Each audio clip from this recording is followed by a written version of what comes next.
We are live with Impact Money. Money in the morning. Hello. Good morning, David. How are you? Yes, doing well. Fantastic. It's bright and sunny over here, and we are getting this Monday morning rolling. How are you? It's Monday morning. Welcome to everybody. We are live on Smart Money Culture TV in Texas and Louisiana, as well as streaming around the world on YouTube and LinkedIn, and of course, X, one of our favorite platforms. Pretty interesting weekend that we've had. Number one, we had our kickoff of Annie, Oh, which is yes. Congratulations. How'd yeah, it go? thanks, man. Oh, it was great. We had our first show. I had to switch browsers at the last minute in order to make this work. So I'll try to pull up some pictures here in a little bit. But yeah, it was a lot of fun, and the girls loved it. Of course, my daughters absolutely had a great time. And so that was really cool. So Kansas City wins the Super Bowl. So that's pretty cool. All right, did you guys As watch it over there? predicted. As As predicted by most people. It yeah, I wasn't mean a hard one to predict. it couldn't have anything to do with that superstar of a. Actually, a lot of people were saying it was rigged. Yeah, that's what I'm saying. That's what I'm Pretty saying. He funny. said. Yeah. So, do they watch it over there in? Some of the guys do definitely. Some of them do. Of course, it'll be a late night for us over here, but they do. But most people don't. You know. Most people don't watch the Super Bowl. I don't blame them. I don't watch the Super Who Bowl got either. who got the halftime show? Who did the Yeah, halftime show? I didn't really watch, but I Okay. guess the rapper guy Usher or something. I saw him saying, Oh wow. I love Israel or something. I guess Israel was a huge sponsor of the deal as they were bombing Rafah. It's like it's also Oh. quintessential. I mean, I don't know. Am I the only one that just thinks it's so dark? Like, let's be the biggest sponsor of the bread and circus show, and oh yeah, by the way, let's go bomb a bunch of people. Insane. I know, whatever. So anyway, markets are sliding a bit. The Houthis bombed another U.S. ship, so that's never good. I Yeah, don't think it's people. pretty brave move. I guess they're not scared of Biden. Oh, I used to. Yeah, I don't think they really care too much about Biden or whatever. I don't think. I think that's when you're bombing the third world. I think it's kind of, it's. I don't think there's that many targets. Let me put it that way. You know what I mean? Okay. So like we're over there, we're bombing, but like, what are they bombing? Yeah, some of that carpet bombing where you hit the rooftops and don't do much damage. I mean, I'm sure it's the damage. I'm sure it's a lot of damage if you're one of the people getting bombed. But I mean, otherwise, yeah, agreed. Like it's kind of like, yeah, that's my impression anyway. I mean, I don't know. I'm not that far up on it. Of course, the defense secretary is he's in the hospital. I guess he's got some kind of bladder cancer or something like that. I mean, poor guy. He's had some complications, so he's in there. So now we have the undersecretary of defense, I think, in charge, I guess, or whatever. A lot of stuff going on there too that they're talking about. So yeah, pretty. There's a lot going on. I do think I never could get into the whole football thing. though. I will say that I do think it's like bread and circus. It just hits me as bread and circus. Where our elections are totally we have the mail-in ballots and we have the magic voting machines and nobody stopped either of those things. We're going to vote in like I don't know how many months, 9 months or something It like got that. much worse. It got much worse when they legalized some form of sports gambling, like out of Vegas and through a lot of the states. Interesting. Yeah, I guess it's big business, right? The gambling, they do the sports betting. And I saw somebody put out a pretty funny post about that. You know, they said it was like, here's $100. And the guy says, well, what team do you want to put it on? He's like, no, you can just have it. Yeah, I want to bet. Yeah. Yeah, that's how my Well, yeah. betting go. I don't get into those betting because that's not my kind of luck. Well, If I have to hit the target or shoot a basketball hoop, I can switch those. But when it comes to randomized numbers or betting on something like that, I don't play. yeah, I'm pretty much the same. I have to be honest about that. I don't really get into that type of stuff for sure.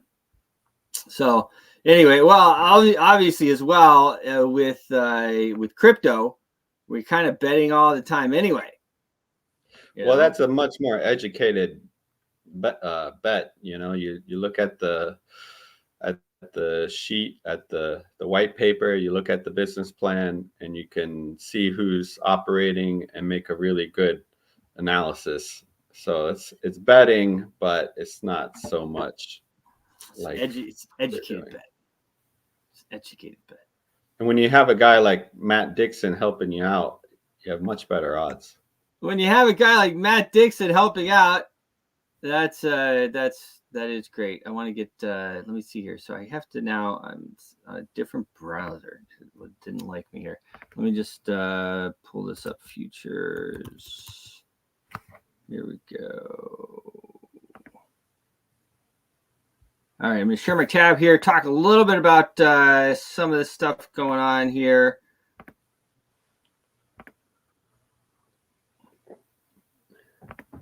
Are you going to talk about Putin? Well, we can. What do you want to talk about? Putin is so smart. He's so wonderful. he really felt cool. He was kind of in his element. He was like, "Oh yes, let me tell the American." He was really in his element. I agree. With his interview there with Tucker Carlson. Tucker has, since he left Fox, he's the biggest guy. He's the biggest guy in the news. Like, I never watched him when he was on Fox. Well, you didn't watch Fox, right? But even if I did watch Fox, I didn't watch Tucker. Well, I didn't watch Fox. I guess it doesn't really count. But now he's big. He's big. And so, yeah, he got to do his interview, and he felt, well, he got to show everybody that, everybody, I mean, it's like Matt brought up, like, I mean, half of, the stuff they were telling us, I mean, the guy was like dying of cancer. He didn't have his full faculties. He was like, I mean, even I was like wondering, and there he is talking to us long, and you wanted to listen to him. Like, I mean, they've interviewed the other guy, and like, I don't know if I can't get over his transvestite type dancing or what, but like, it's a lot. It's hard for me to watch for a long time, but I was captivated with this interview. It was very smart. I felt like it was Trump. You know what I mean? Like, Trump's very smart. Watch Trump on an interview. The guy's smart, but anyway, No, I wasn't going to talk about that, but thanks for bringing it up. So gold, gold is down slightly. At about down $4 or so. Now it'll be interesting to see how this moves forward, because silver, I can show you here. Silver, actually, let's just do this.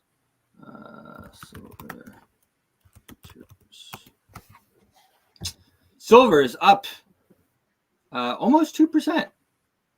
So it's going to be interesting how that plays out. Now, if you look here under news, central banks buying gold. News. Central banks have been buying gold at record prices. Central bank gold buying in 2023 topped 1,000 tons. Central bank summer of buying continues. That was December 2023. I don't know why I said summer. Gold demand hits. So anyway, I would tend to say that they are keeping the price down with paper. They're using the futures, which is how they control prices, especially in the commodities market, in the gold and silver markets. And so they're keeping that price down with paper. But it is interesting. Silver is having such a movement here. Silver is used a lot more than gold, obviously. Now, if you are looking at buying gold and silver, you should. We're not financial advisors and all that stuff, but they're inflating the heck out of your money. That bill passed the 98 billion or whatever it is, passed the Senate. So that means it's going now to the U.S. House, and Speaker Mike Johnson and the rest of these guys are going to be under a lot of pressure to pass it. And if it comes up for a vote, it might just pass anyway, because we have such slim majority, or the Republicans, I should say, have such slim majority in the House, and they got rid of the guy from New York. It's like they're all such crooks, but they got rid of the guy from New York because he was a crook. He was the wrong kind of crook. I don't know. Yeah. He was the wrong kind. I don't know. He tried to kiss everyone's butt too on the way out. He tried everything he possibly could, but he couldn't do it. We're going to commercials on Smart Money Culture TV in Texas and Louisiana. We will be on live with Mac Dixon when we return. Enjoy the commercials there with Fly Mackey. He's got a great set of commercials there. But yeah, so that's so that bill, I guess. Let me just Senate advances 95 billion.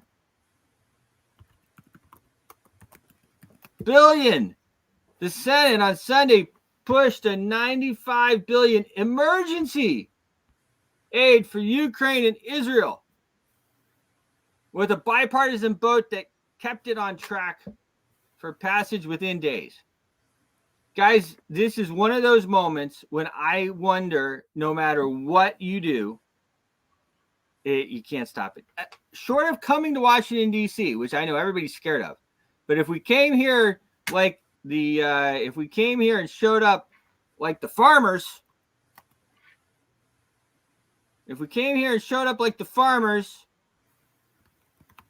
then it might work. But otherwise, there's so much money. When you have a bill with $95 billion, there's so much pork in that bill. There's so many kickbacks. There's so much money. Can you imagine? I mean, this is for normal Americans, not us here in Washington, D.C., because I'm here in the swamp, so I know what these payouts look like. But can you imagine what your referral commission is on a $500 million arms deal?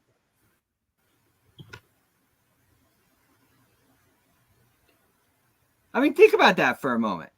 All right, so you have $95 billion. Yeah, it sounds like it could be some life-changing little piece of the pie there for you. It's a life-changing piece of the pie. Yeah, I mean, you put that through, and you're really doing it. And we have let's see, God bless USA, amen. Joe Biden, number one, he says. So, that's a lot of money. And so I don't know, guys, if we have, I don't see that they're going to be able to stop it. It's too much money. Well, it seems also like they just cut Texas out of it. Wasn't it supposed to be a three-way deal? Oh, yeah, that was some 4D chess or something, right? Yeah. I mean, well, here's the thing about that whole bit. It was going to be horrible anyway. And what they did was they were given Mayorkas, who is like, I don't even know why, I guess he's been there. He's been corrupt for, it looks like anyway to me, corrupt for almost the whole time he's been there. And it gave him actually the ability to himself grant asylum. He could grant people asylum himself. Yeah. So, the border bill was going to be ridiculous anyway. Anything they sent, it was just going to be a big whatever. So, I hope that we're able to stop this bill. Israel doesn't need any money from us, guys. I don't understand why people, they're fine. Okay. And actually, just like the aid to Ukraine, if we stop the funding for these wars, guess what? The wars will stop. If we stop the funding, the wars will stop. But they're going to keep fighting each other until we stop funding them. And we're back over here on Smart Money Culture TV in Texas and Louisiana. We have Matt Dixon here, the great Sir Matt Dixon with his Market Watch. How are you, Matt? You must be on mute. There you go. Yeah, good morning. Good morning, Bruce, David. Yes. America, how are you all? Doing great. You look like you got some tan over the weekend. Did you go out and play some golf? I think I went out a bit on Saturday, but last night was one of the biggest rain days we've ever seen in Dubai. I'll show you a little picture in a moment. Yeah. And just show you what we had there's people in boats sailing down the street.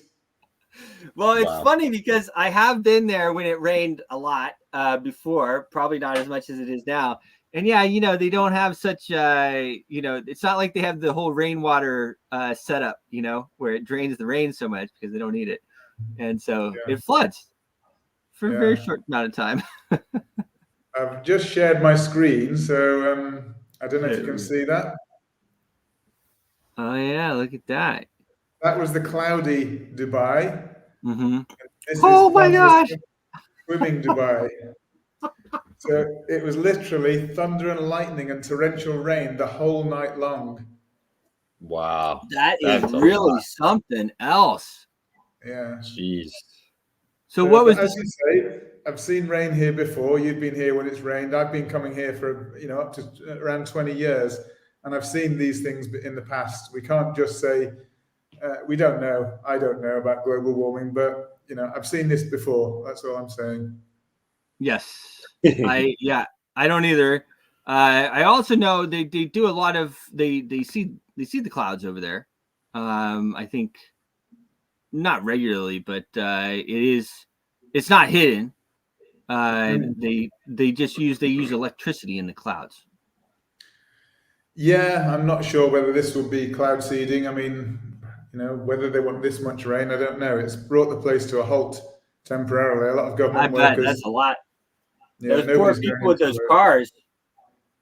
Absolutely, yeah. So I'm at the dry end of town, fortunately, but even so, there's still a lot of rain here.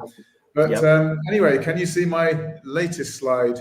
Lies, darned lies. We're not supposed to say anything like that on TV. And statistics. Well, that's a direct quote from Mark Twain, isn't it? So lies, damn lies, and statistics. Okay. So it's quite interesting. This is looking, and what I'm really trying to say here is that we can use statistics to prove anything.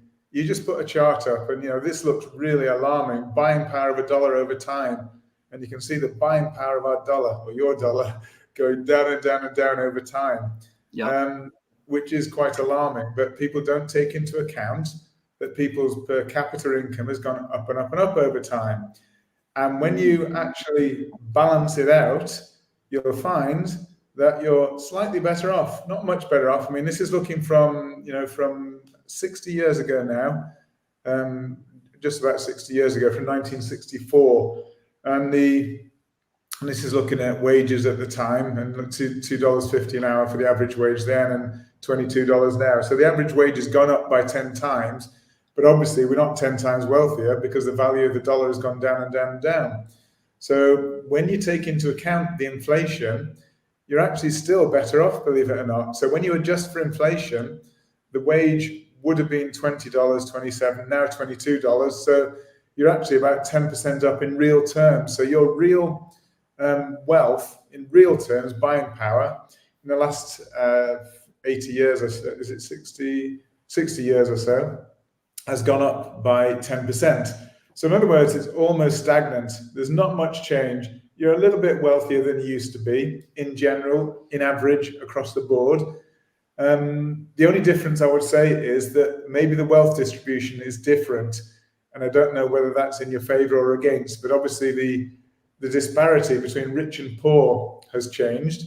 And that makes a big difference to the average person on the street. But overall, just the overall wealth, people are actually better off than they were. So despite all this dollar printing and massive debt and everything, you're actually a little bit better off than you were. Not a lot, but quite interesting to see. That's interesting chart for sure. Yeah, I think it's interesting. But anyway, bringing it up to today's date, big news out tomorrow.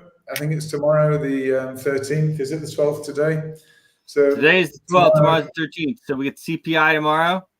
CPI tomorrow, yeah. So these are the forecasts. I mean, that's core above. Core excludes food and fuel, which I don't know quite why they do that, because that's some of our main expenditure is food and fuel. But anyway, that's expected to decline very slightly. And then the overall inflation, we're looking at a reasonable drop there in the overall inflation, which would bolster the Fed's decision. Well, would it? Maybe they should be lowering rates if inflation is dropping that fast. So let's see what happens tomorrow. Although, to be fair, it has been jumping around pretty stable since June of last year. So for the past 6-7 months, it's going to be of reported figures, inflation has stayed pretty sticky. So maybe that's why, even though inflation is expected to drop a bit tomorrow, it's stayed pretty much the same for 6 months. So, something's got to break at some point, but at the moment, inflation is still pretty sticky. So I do want to just jump onto today's charts as well, just to show you a couple of things from what's going on in the markets at the moment. So I'm going to jump around a few little charts, but this is the dollar index. Now, and again, this is all about perspective, and I just want to, again, show you about this darn lies and statistics, as you like to say. It just depends how you look at it. So this is one of the definitions of an uptrend, is basically higher highs. So you can see that high here, high high here, and a higher high here, and also higher lows. So basically, when you're getting higher highs and higher lows in a chart, it's telling you here of an uptrend. So clearly the dollar is uptrending. It has been uptrending since late last year until now. That's looking on the 4-hour chart, but it's all about perspective.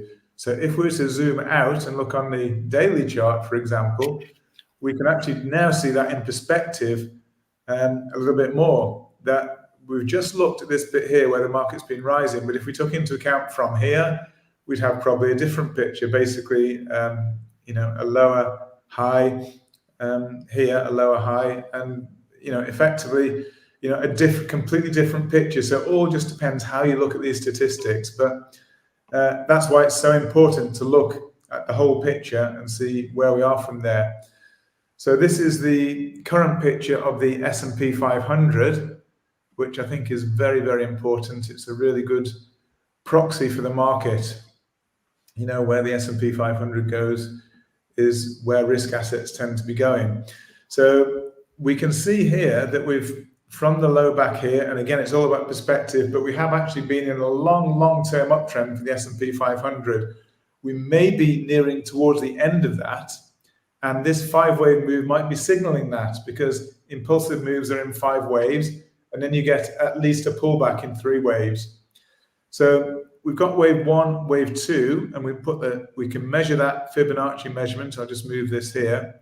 So you can see I've measured from 0 here, 100% is wave 1 here. And then we can just move that around to the start of wave 2. And that gave us the precise endpoint of wave 3, as we've said before, 1.618, the golden ratio. And then there's another thing we can do to try to calculate where wave 5 is likely to terminate. And one of the general rules is that if you measure from the beginning of the move down here to the end of wave 3, which is somewhere around here, and then transpose that to the bottom of the next wave, then normally wave 5 is not an exact science, but it normally approximates to 0.618 of that whole move. So 0.618 of that whole move tells us that potentially we do have just a little bit higher to go on the S&P before a real potential for turning around. And we can look at other indicators, like I'll just show you one other, for example here. We can look at something called divergence, and we draw a line, as you know, Bruce knows all about this now, you know, from the high on the RSI to the current price on RSI, and then we draw the corresponding line from the exact spot on S&P 500 to where we are today. So what we see there is rising price highs on the S&P 500, and volume or momentum is dropping off. And as we've said before, that's telling you that quite likely the big players got out around this level here. When we got this sell-off here, that's probably a lot of the big players taking profit, and this is now retail players in the final 5-wave push to the upside. Because the big players, the whales and the big institutions, are not driving this market, that's why the volume and the momentum isn't really there. But the retailers are still thinking this is going up, and they're buying the market up in the final phase. But the big players, I'm saying, have already taken their profits. So that's another interesting signal that we're probably approaching a turning point, at least a short-term turning point in the market. Well, this is quite an interesting one. Let's go back to the 4-hour. Bitcoin, you know, one of our favorites. We said, I said around 49,900, I think, and we may even achieve that or even go beyond it. But we got very close to it over the weekend. Got to just under 49,000, and we've got quite a bit of a turn down right now. And if I move on to the other Bitcoin chart, I've got it labeled better here. We can actually see this final move up, or the move down and move up. This was the ETF high that we had, and we had a bit of a sell-off following the ETF approval, and then we moved up. And it can be counted different ways, so I will not be dogmatic about this, but I am saying there's a warning sign potentially there that this move down was potentially an A wave.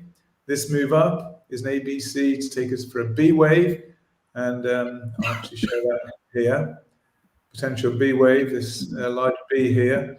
And we may or may not have finished the final little 5th wave. It may have finished there. We may have a bit higher to go, but we've got an A, a B, and a C, and the C wave is made up of 5 waves itself. And we have within the C wave 1 in blue, 2 in blue, 3 in blue, and the wave 3 itself is made up of 1, 2, 3, 4, 5 in red. Then a wave 4 in blue and a wave 5 in blue, which may or may not be complete. If this count is correct, then we could have quite a little way to go down potentially for Bitcoin. And what I would say is, I'm not saying short the market, I'm just saying be aware of the risk here. And I was always saying that around the 50,000 mark, and you can never define too far in advance precisely potential around here for a top in the market. So this is what I call risk reward. The risk for me, well, you've got risk both ways. We can either break higher massively, or we can basically break down from here.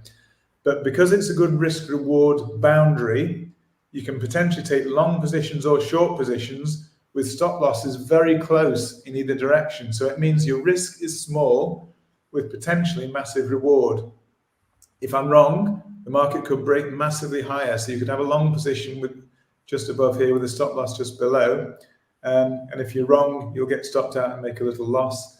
But if you're right, you'll make a massive gain. You can also, at the same time, have a short position, basically sell just below with the stop loss just below, just above. And then if it goes wrong, you lose a little bit. If it goes right, you've got all of this gain from here down to below this A wave here. So tiny risk for massive reward. And that's the way professional traders like to trade.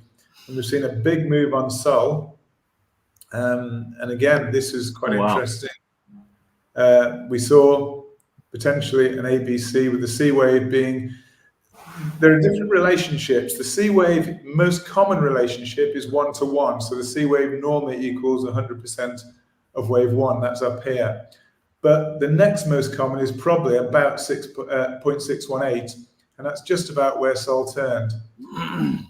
And when you look at correlations across different assets, there was real potential. So I sold Sol. I've actually already closed it because it could just be an ABC down. So just again, you can use risk reward. 0.618 of that move there was a good potential point to sell. Could have been wrong, so you put your stop loss just above, but in fact it was right and it sold off. And as I say, I'm not greedy. I'm like Warren Buffett's idea of selling too early, always selling too early, basically, meaning you're taking profits and you're not risking the market. And the same sort of theme goes across most assets. We've seen certainly a local top in the market. I do believe that, with them being potentially, this being a potential wave 3 up here and a big ABC, it would tell me that this is just, even if I'm right and it moves down here, it's just a correction, an ABC correction. So then the next move would be to the upside, to new highs above this wave 3. So I don't think that the market's finished on the upside as yet, but just short term, it's a real potential turning point. And we can see, looking across the board, obviously S&P isn't open yet, so we can ignore that one. DXY is dollar index, we can ignore that one. Most of the rest are very much in the red here. You can see the percentage losses in the red. So that's most of the market. Funnily enough, Link is one of the ones which is still, and I've been featuring Link quite a bit recently. You may remember I've mentioned it quite a few times. Yeah, and potentially that wave 5 was wrong there. I thought that might be a peak in the market. Potentially, now we may even have higher to go, who knows.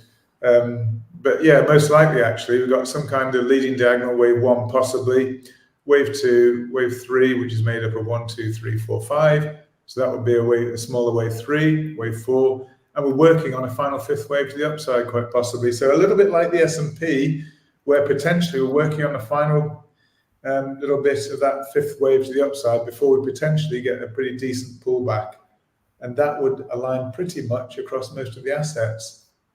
So yeah, I think that's a reasonable summary of what I'm expecting in the week ahead. I do look at pound, as I say, that's had a bit of a pump recently, which is why risk assets pumped. We're pulling back a bit now. The pound, as I say, is amazingly, it's quite correlated with a lot of these risk assets. And so that's quite a good indication there of what's happening at the moment in the markets. So unless there's any particular ones you want me to focus on, that I know ICP is one of your favorites. How's ICP looking?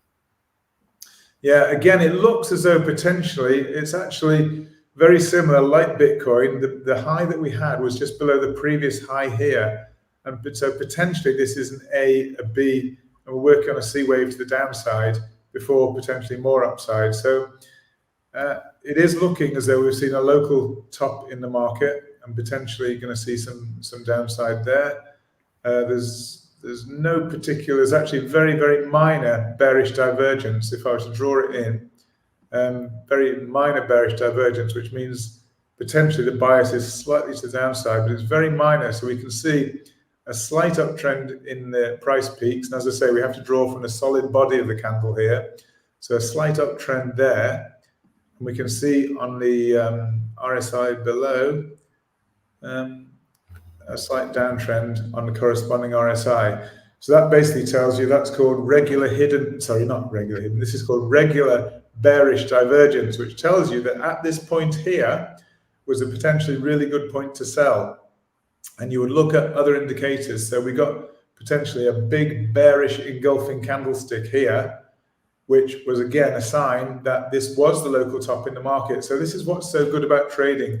You don't take one indicator like this indicator here, the bearish divergence is a great indicator, but never take one indicator in isolation. You would at least look for a candlestick confirmation. That's what we got here with a bearish engulfing candlestick. telling you that we're potentially turning here. So you wouldn't have entered right at the top. You might have waited for the end of this red candlestick here.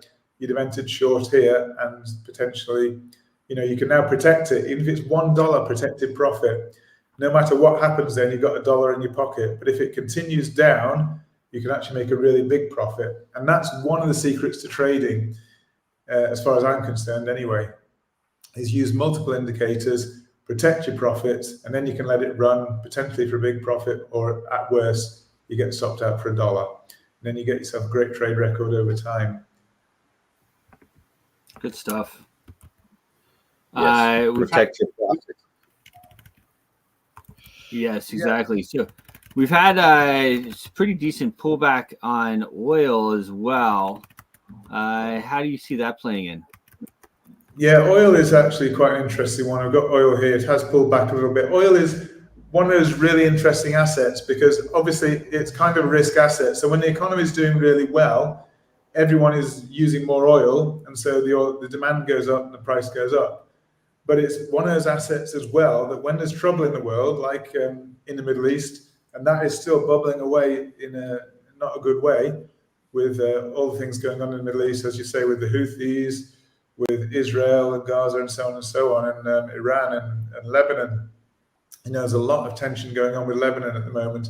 So with all these tensions going on, if it creates a problem for oil supply, then the price of oil will go through the roof. So it's that two-way thing, pulling and pushing. Basically, you've got supply and demand. So if you've got trouble in the world, you're going to get, you're going to limit supply, so prices will go up.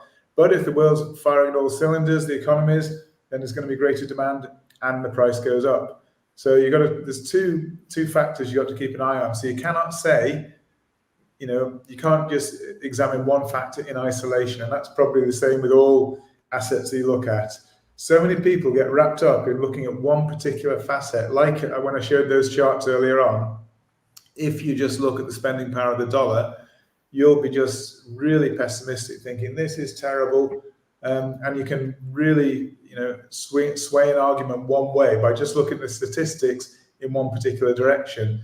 But when you take a proper balanced view, then you get a much better picture and you can make a more balanced trade decision. So that's what I try to do. And I try not to get carried away with euphoria and moon talk when the markets are going well. And obviously vice versa. You don't want to get too pessimistic. And obviously you need to control those emotions. That's all part of our, the trading course that we do. A big part of it is actually managing your emotions, fear and greed and behavior. And Elliott Wave is all based on behavior. And so it is very, very important, as Warren Buffett said. Well, actually, it wasn't Warren who originally said it. But anyway, when there's fear and when there's blood in the streets, that's the time to buy. And these are the things we need to try to balance and to master if we're going to be successful long term with the trading. I hear you. We will just look finally at another of your favorite assets, Litecoin, which is a great asset, very, very similar to Bitcoin, as we've said so many times. And again, we appear potentially to have had some kind of ABC move higher up to here. And when I say it's ABC, I mean, it could be, that's how it looks. It would just be interesting just to see if there's any Fibonacci relationship. It doesn't look as though there is offhand, but we'll just check it out anyway. So we measure from the bottom here to the top of this wave here, and then we just use that measurement transposed to here. And there wasn't a precise relationship. It's close to 1-to-1 before the turning point. And we appear to have, from this point here, wave 1, wave 2, wave 3, wave 4, wave 5. But we also have that here, 5 waves with a correction in the middle. So it is potentially an ABC. So I think there's reasonable expectation of some downside in the market. So I wouldn't be long at the moment, or if I was long, I'll be protecting my position so I don't get caught out. Everyone's getting a bit bullish. If you look at positioning in the market, most people are now positioned long in the market. I looked at positioning on Solana this morning, and I think 2.6 ratio, 2.6 times more people are long than short in Solana if you look at the futures. And so that's telling me that the market is already heavily positioned long, particularly the retail market is positioned long. Mm-hmm. That can be a good sign, but it can also be a situation that people are perhaps now, everyone's already long in the market. The only place for people to go is now to potentially the market can go down. I mean, as we know, the market makers are looking to collect money off retail traders. And so when position gets extreme, that's when you generally see market reversals. Yep. Yeah, no doubt. That's it's always pretty interesting to watch. And the charts, of course, these are indicators, right? And a lot of times we don't know why things will happen. And of course, it could go up further from here, and it's hard to predict exactly when things will happen. But there's a lot going on in the world, so it's quite possible that we have some type of event. I mean, if we had a bad attack over here, that would certainly affect things. And I think that the possibility of having a bad attack over here is quite high. We have our border is very porous, and of course, a lot of people are mad at us.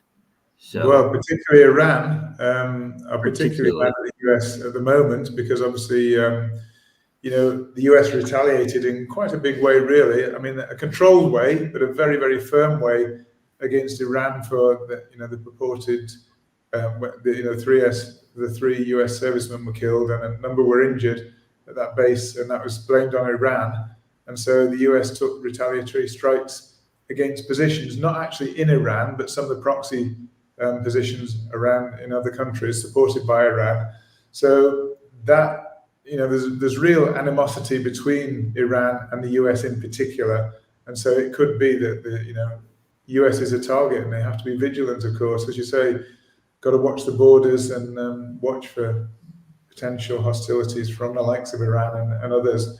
I mean, as you just said, US are funding Israel in a big way, and a lot of those surrounding nations which are against Israel really don't like America for that. And not just talking about the Middle East here, even the Far East, China, are very pro,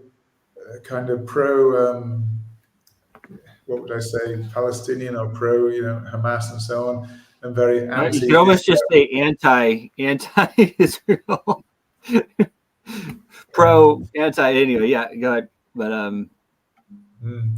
so the US dollar here, we've seen a bit of a spike up in US dollar this morning, and maybe that is a warning of potential tensions. Maybe some people actually know what the inflation rate is going to be when it's announced tomorrow. Who knows?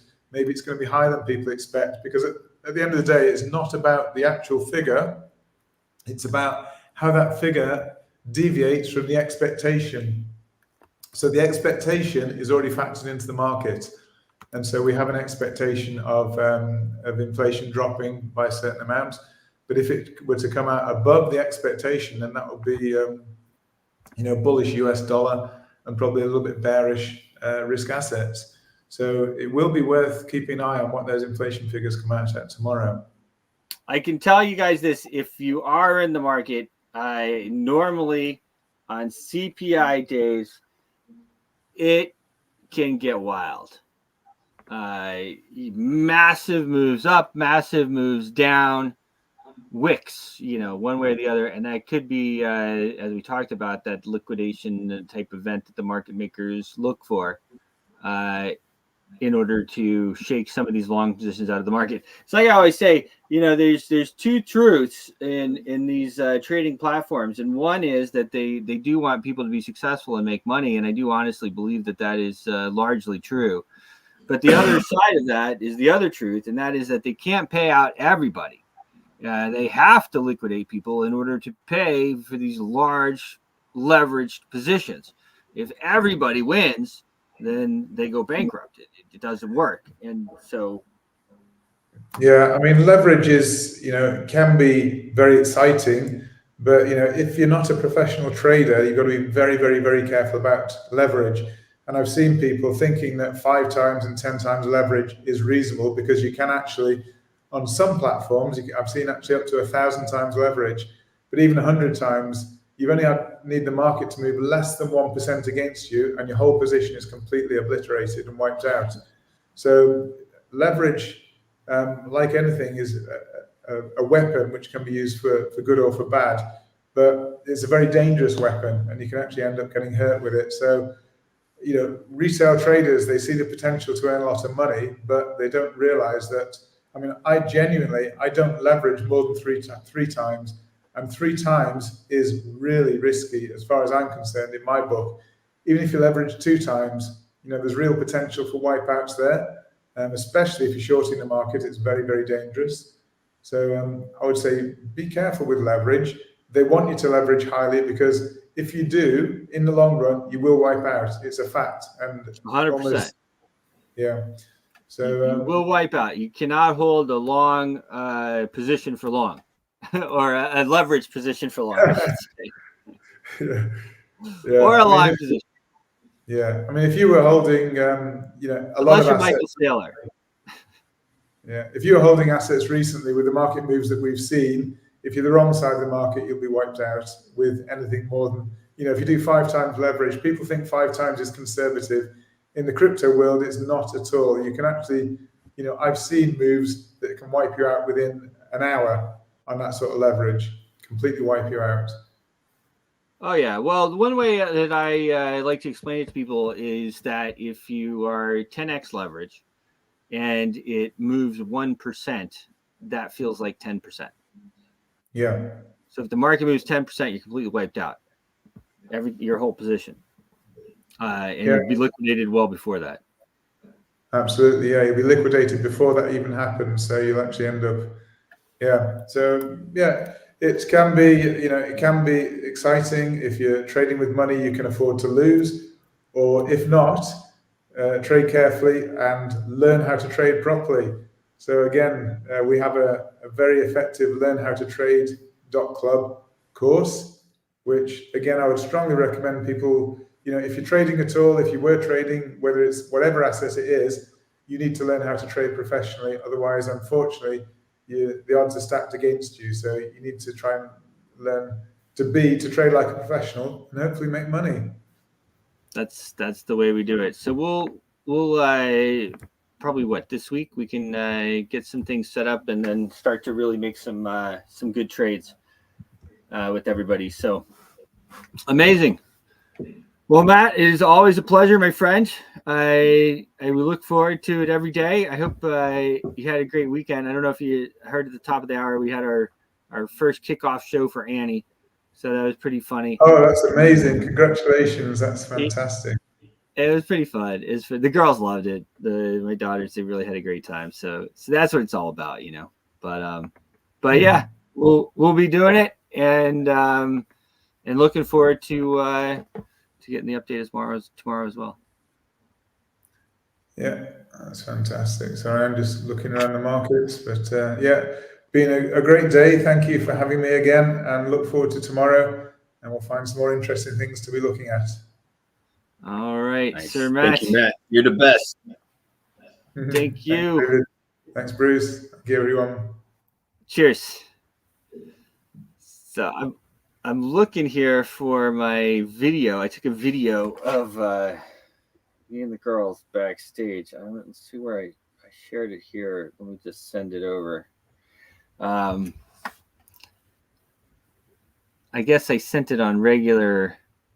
I sent it on regular. I don't normally do that. So let me just try to forward that over here to somewhere I can to pull it down. So pretty interesting. I just put up on my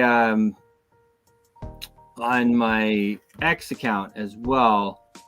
Some of this stuff, it won't let me load this one, but let me just pull up here my X account. Share this tab. Boom, here we are. Okay. Good old X, our favorite platform here. We are picking up more and more viewers, of course, on YouTube as well. And of course on TV in Texas, Louisiana. Crooked Joe won't get away with his crimes. That's what Trump tells everybody. He's going to be tried in by what Crooked Joe is doing to our border is a crime against this nation, but he will not get away with it. We're not going to allow these horrible offenses to take place. He'll be tried by the ballot box. You know that? He's going to be tried in, by, and for the ballot box in November. I have to say that, otherwise the fake news would say, oh, he was very threatening. Remember when Biden used to say, well, I'd like to take him behind the barn and punch him. If he ever punched me, it wouldn't last long. That's one would last. No, still. Wouldn't last. 1, 2, 3 seconds. I'd go like this. That would be the end. What Crooked Joe is doing to our...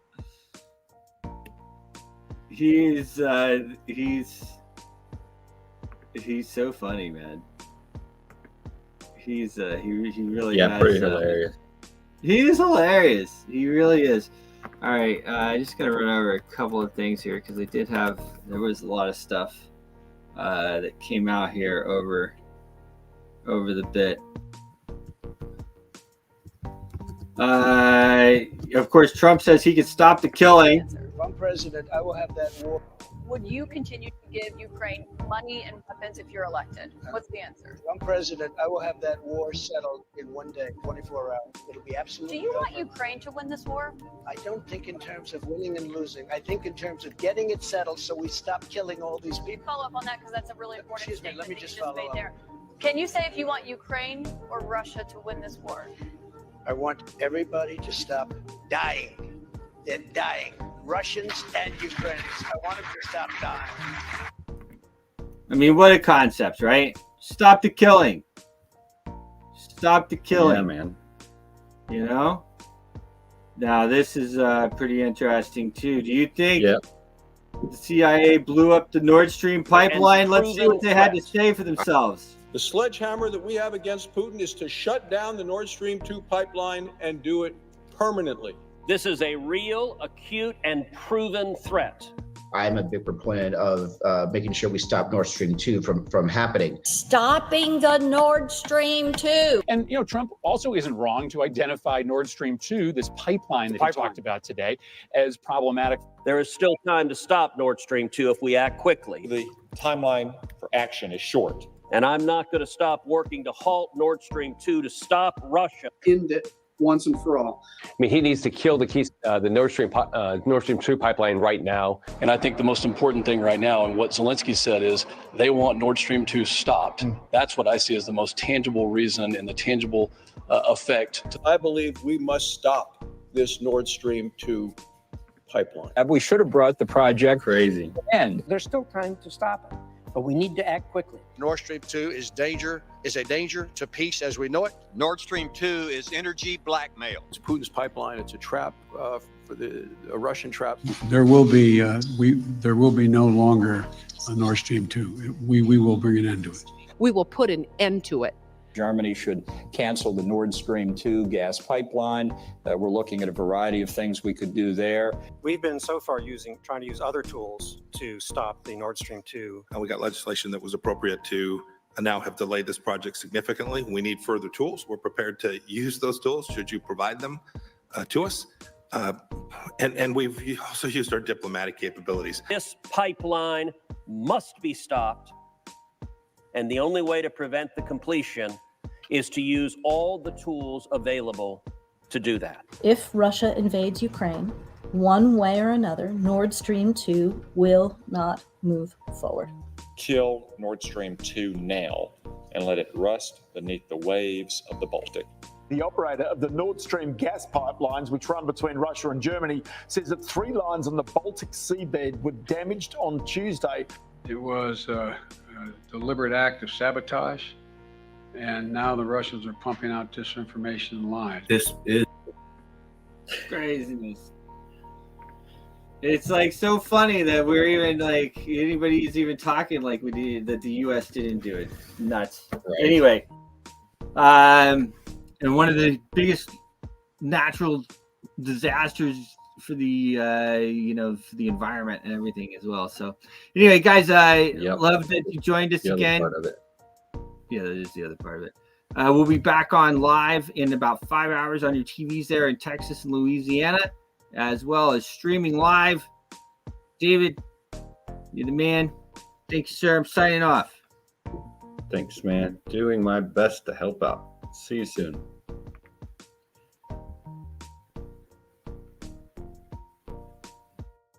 Your voice is powerful. When combined with social engagement, it's a force for change. Decentralized media paired with free speech is the catalyst for an empowered world and a unified, invaluable ecosystem. Join Global Boost, become a champion of free speech, and help to reshape the future of media.